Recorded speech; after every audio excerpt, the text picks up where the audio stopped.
Students, now I am coming to Rutherford's nuclear model of an atom. Students, Rutherford and his students had performed this alpha particle scattering experiment. They had taken 100 nanometer thick gold foil. That means it was very, very thin, students, 1000 atoms thin gold foil. Like heavy metals were preferred, so gold was only preferred. Heavy metals like gold, silver, platinum, copper, these are heavy metal, students, so they could have been taken, but it was gold foil taken. So they bombarded the gold foil with fast moving alpha particles. What are fast moving alpha particles, students? These are helium ions, helium and 2 positive on the top. These are helium ions.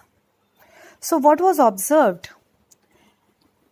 Listen to the observations of alpha particle scattering experiment, students.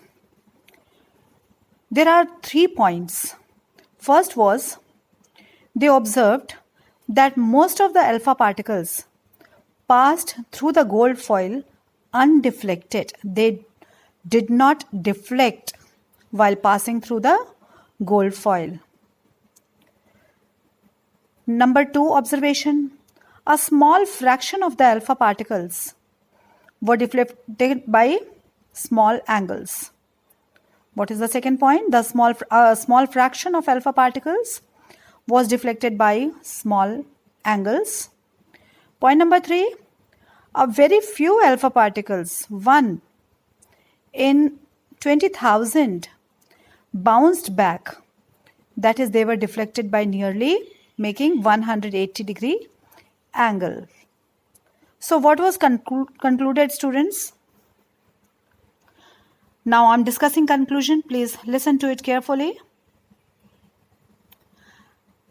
First point concluded was, most of the space in the atom is empty because most of the alpha particles passed through the gold foil undeflected, isn't it?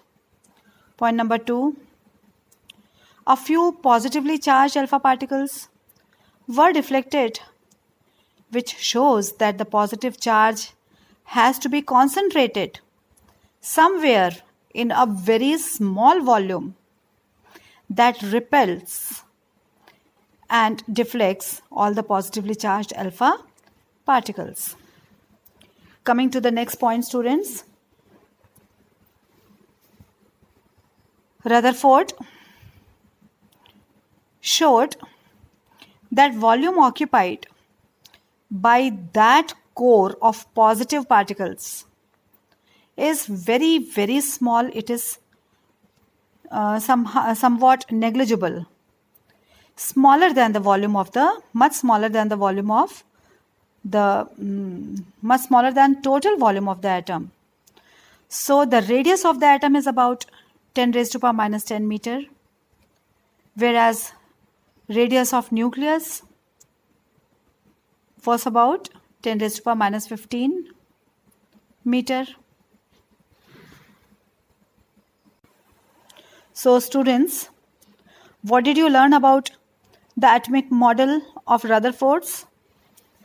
That the positive charge and most of the mass of the atom was concentrated, was very dense in extremely small region, which was called nucleus by Rutherford.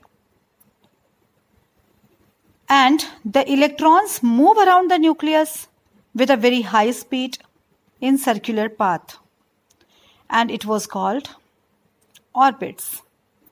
Electrons and the nucleus, they are held together by electrostatic forces of attraction. This is how electron always revolves around the nucleus, because nucleus contains positively charged particles.